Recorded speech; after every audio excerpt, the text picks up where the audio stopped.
개인적인 사정으로 조금 늦었습니다. 죄송합니다. 12월의 신작 게임 소개 시간입니다. 2022년 12월 이달은 어떤 신작 게임들이 있었을까? 개인적인 기준으로 엄선한 베스트 5 그리고 이어지는 보너스까지 궁금하시죠? 디몬크의 게임 5 바로 시작합니다. 아케이드 레이싱 게임 하면 또 니드 포 스피드죠. 정말 오래전부터 아주 꾸준한 사랑을 받아온 레이싱 게임 시리즈입니다. 그 신작 언바운드가 첫 번째 주인공이에요. 이전 시리즈들과 결은 크게 달라 보이진 않습니다.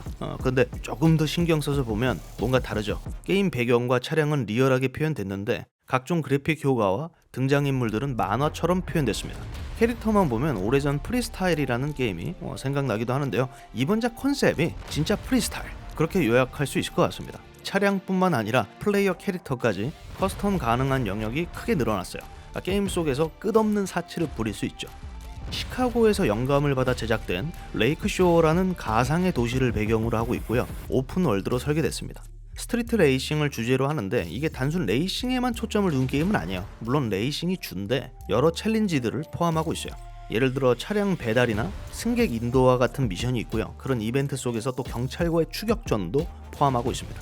위험한 도전일수록 얻는 보상은 커지겠고 그렇게 벌어들인 수입, 돈은 전부 차량과 캐릭터 꾸미기에 투자하게 되는 거죠. 게임에 등장하는 차량은 당장 143대, 차량과 캐릭터 모두 합쳐서 10,000개 이상의 커스텀 아이템이 준비됐습니다. 저는 차량 튜닝이 좀 이색적으로 느껴졌는데요. 이 시리즈 최초로 범퍼와 루프를 교체할 수 있다고 해요.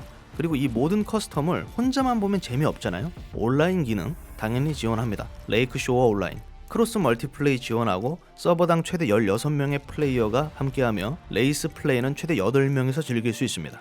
오래전부터 저도 이제 니드 포 스피드 시리즈 많이 즐겨왔고 좋아했는데 한동안 그냥 관심을 껐거든요. 근데 이렇게 소개하다 보니까 갑자기 좀 구매하고 싶어지네요.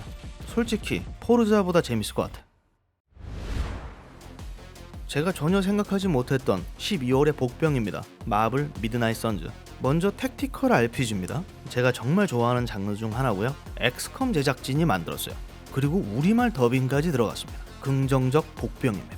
일단 미드나잇 선즈는 이 마블 코믹스가 90년대 출판한 만화책에 등장하는 이 슈퍼히어로 팀명입니다. 닥터 스트레인지, 고스트라이더, 블레이드 등의 초자연적 테마의 히어로들로 구성된 팀이죠. 그리고 우리가 잘 알고 있는 마블 유니버스보다는 훨씬 어두운 스토리를 갖고 있습니다. 그런 맥락에서 이번 게임도 똑같아요. 악마의 어머니라 불리는 이 릴리스를 저지한다는 내용입니다. 이 파이락시스가 만들었지만 엑스컴과는 결이 좀 많이 다릅니다. 전투는 턴제 방식을 취하고 있는데 아무래도 슈퍼히어로들이 주인공이잖아요. 엄폐물이나 남은 탄약 같은 것을 신경 쓸 필요가 없죠. 그래서 카드 시스템을 적용했어요. 임무 시작 전에 이 제한된 무작위 능력 카드를 받게 되고 적을 상대할 때마다 그 카드를 활용해서 전투를 풀어나가는 방식입니다. 당연히 게임이 진행될수록 좀 더 다양한 스킬 카드를 얻을 수 있겠죠. 그런데 여기서 또 엑스컴 생각하면은 역시 감나빛 98%의 명중률임에도 빗나가는 그런 억지스러움을 좀 걱정하실 수 있는데 이번에는 일반적인 공격에 이 명중률 개념이 없어요. 몇 달 전에 제가 소개해드렸던 워해머 40K 카오스 게이트처럼. 그리고 다시 말씀드리지만 우리말 더빙입니다. 역시 2K. 마블 좋아하는 엑스컴 마니아, 이거 못 참죠. 얼마 남지 않은 2022년 기대작 중 하나입니다. 더 칼리스토 프로토콜. 서바이벌 호러 게임입니다. 대충 시놉을 말씀드리면 때는 2320년 정체 모를 질병이 뒤덮은 목성의 죽은 달 칼리스토를 배경으로 합니다. 하필 그곳에는 이 최고 보안 등급의 블랙 아이언이라는 교도소가 있는데 연구소 아니고 교도소요. 그곳에서 벌어지는 이야기예요. 주인공은 엔지니어 아니고 수감자 제이콥 리. 캐릭터 모델 익숙하시죠? 배우 조시 더멜이 맡았습니다. 영화 트랜스포머의 그 군인 아저씨 맞아요. 칼리스토 프로토콜이 주목받는 이유는 여러 가지가 있는데요. 제가 보기에는 EA 산하에 있었던 비서럴 게임즈의 데드 스페이스와 상당히 비슷한 모습을 띠고 있기 때문일 것 같습니다. 근데 그럴 수밖에 없는 이유가 있죠. 데드 스페이스를 완성했던 비서럴의 총책임자 글렌 스코필드가 칼리스토 프로토콜 개발사 스트라이킹 디스턴스 CEO입니다. 그러니까 결이 비슷할 수밖에 없는 거죠. 똑같은 사람이 만든 거니까. 데드 스페이스와 칼리스토 프로토콜의 큰 차이라고 한다면은 제가 보기에는 근접전인 것 같습니다. 데드 스페이스도 근접전이 없었던 건 아닌데 그보다 훨씬 디테일하게 만들어진 것 같아요. 공개된 영상만 봤을 때. 그리고 이게 트렌드라고 말하기에는 살짝 애매한데 인게임을 보면 이 별도 UI가 안 보이죠. 몰입형 UI라는 표현을 쓰는데 특정 상황에서만 노출되는 방식을 쓰고 있습니다. 이런 것들을 보면 참 데드 스페이스가 생각이 안 날 수가 없죠. 그래서 그만큼 더 기대되는 게임이기도 한데, 이 반대로 틀에서 벗어나지 못한 좀 게임이 될 수도 있지 않을까 조심스레 생각해 봅니다. 12월 2일 음성까지 우리말 완전 한국어판으로 출시됩니다. 이거 기대하시는 분들 되게 많으시더라고. 스퀘어 에닉스가 정말 인기가 많았던 드래곤 퀘스트 빌더즈를 포기하고 새로운 득회를 내놨습니다. 드래곤 퀘스트 트레저스, 푸른 눈동자와 하늘의 나침반. 빌더즈처럼 외전작입니다. 11에 등장했던 도둑 카미와 날도둑 마야가 주인공이에요.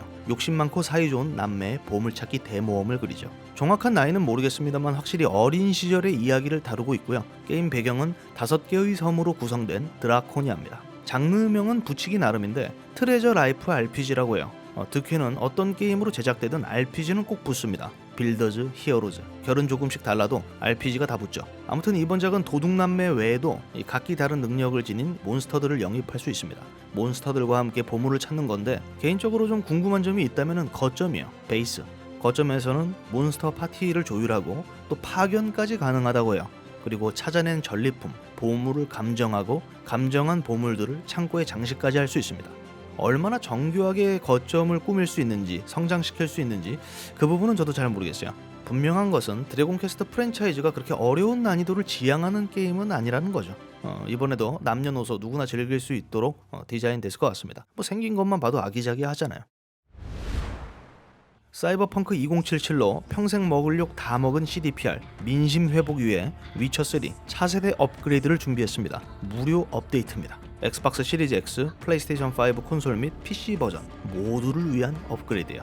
따끈한 신작은 아니지만 저는 굉장히 따끈한 업데이트라고 생각해요. 먼저 레이트레이싱 포함 보다 높아진 해상도의 캐릭터 모델링, 전체적으로 비주얼 개선이 이루어졌습니다. 근데 그것뿐만이 아니에요. 컷신 일시정지, 미니맵 숨기기, 자막 스케일링, 포토 모드 등등 이 편의 기능들 또한 추가됐습니다. 소량의 새로운 컨텐츠도 추가됐고 넷플릭스 드라마 시리즈를 기반으로 하는 몇 가지 새로운 아이템도 준비됐습니다. 드라마가 워낙 엉망이어서 이거는 저는 관심 없고, 그리고 또 있어요. 모든 플랫폼 한국어 풀 더빙이 추가됐습니다. 위쳐3 와일드 헌트 본편 외에도 하츠 오브 스톤, 블러드 앤 와인 확장팩까지 모두 풀 더빙. 이거는 단순 업데이트라기보다는 거의 리마스터라고 볼 수 있을 것 같아요. 다시 말씀드리지만 해당 업데이트 공짜입니다. 최근 다른 개발사들이 내놓는 이 리마스터작들을 고려하면은 충분히 해자로움 그 이상의 가치를 한다고 생각해요. 제가 늘 안타까웠던 게 뭐냐면은 사이버펑크 2077의 악평으로 이 위쳐 시리즈까지 망겜 취급을 받더라고요. 예를 들어 솔직히 위쳐3도 별로였다, CDPR은 게임 못 만든다, 그런 댓글도 제가 봤어요. 소비자 입장에서 사이버펑크로 인한 그 실망감을 이해하지 못하는 건 아닌데 위쳐3가 그런 취급을 받을 만한 게임은 아니라고 생각합니다.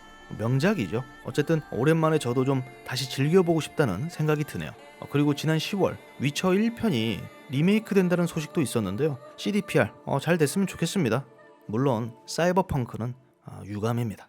그건 어떻게 쉴드를 칠 수가 없다. 11월 메인 타이틀은 끝났습니다. 이어지는 보너스 타이틀 바로 들어갈게요. 또 스퀘어 에닉스인가? 라고 생각하시겠지만 아닙니다. 1인 개발사 마티아스 린다가 제작한 체인드 에코즈입니다. 개발기간 약 7년. 보다시피 오래전 클래식 JRPG의 영감을 받아 제작했다고 해요. 유년 시절 JRPG를 굉장히 재밌게 했나봐요. 아주 친숙하게 느껴지는데 이 중세 판타지와 스팀펑크의 만남, 이거는 파이널 판타지 6가 제법 생각나는데요. 개발자 본인은 제노기어스를 가장 좋아한다고 밝혔습니다. 게임 특징은 좀 빠른 속도감의 턴제 전투입니다. 그리고 랜덤 인카운터 방식을 깔끔하게 배제했고 플레이 타임은 최대 40시간. 고전 RPG를 사랑하는 게이머 분들이라면 이런 게임도 참기 힘든 타이틀이 될 것 같네요. 저는 호. 추추 찰스. 아기자기한 타이틀과는 달리 오픈월드 서바이벌 호러입니다. 근데 밀도 있는 오픈월드 게임은 아니에요. 이것도 1인 개발, 규모가 그렇게 크지 않습니다. 대부분의 시간을 낡은 기차 위에서 레일을 따라 이동하면서 플레이하는데요. 근데 그렇게만 움직이면 또 재미없잖아요. 그래서 저 끔찍하게 생긴 찰스를 집어넣은 거예요.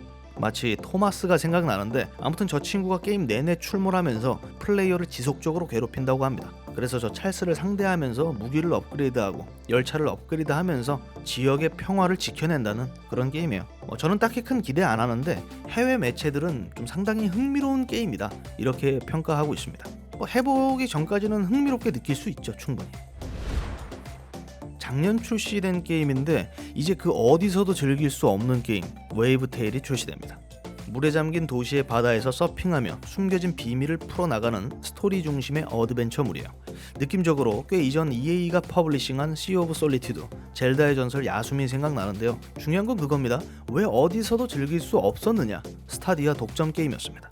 스타디아 망했죠? 그래서 이제 다 풀리는 겁니다. 잘 됐으면 좋겠네요. 파이널 판타지 7 프리퀄 크라이시스 코어 리유니온 리마스터입니다. 리유니온 2007년 PSP로 발매됐던 작품인데 이거는 리마스터라 하기에는 좀 큰 변화인 것 같습니다. 비주얼 업그레이드가 상당해요. 이 정도면 게임을 갈아치운 수준이라고 전 봐요.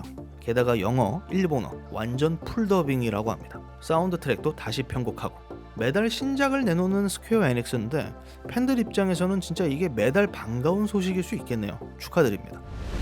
퇴역 군인 레서 판다가 주인공인 AKA 아카입니다. 저 판다 이름이 아카예요. 눈 덮인 산에서 열대 숲까지 다양한 배경을 지닌 섬을 무대로 하는 작은 규모의 오픈월드 어드벤처물입니다. 힐링 게임이에요. 여기저기 돌아다니면서 NPC들 도와주고 위치 좋은 곳에서 농사도 짓고 자원 채집해서 물건 만들고 살짝 여러 게임을 막 섞어 놓은 것 같은데 워낙 귀엽게 잘 꾸며줘서 호감이 가네요. 아카도 힐링하고 플레이어도 힐링하고 이 게임도 역시 1인 개발 코스모 갓도가 제작했고요. 퍼블리셔는 네오위즈입니다. 제가 준비한 신작 게임 소개는 모두 끝났습니다. 이번에는 보너스의 인디 게임들이 꽤 많네요. 그만큼 골라먹을 게임이 많지 않았다는 거죠. 아무튼 여러분도 12월 따끈한 신작 게임들처럼 따끈한 한 달 되시길 바라겠습니다. 저는 피곤해서 좀 자야겠어요. 시청해주셔서 감사합니다.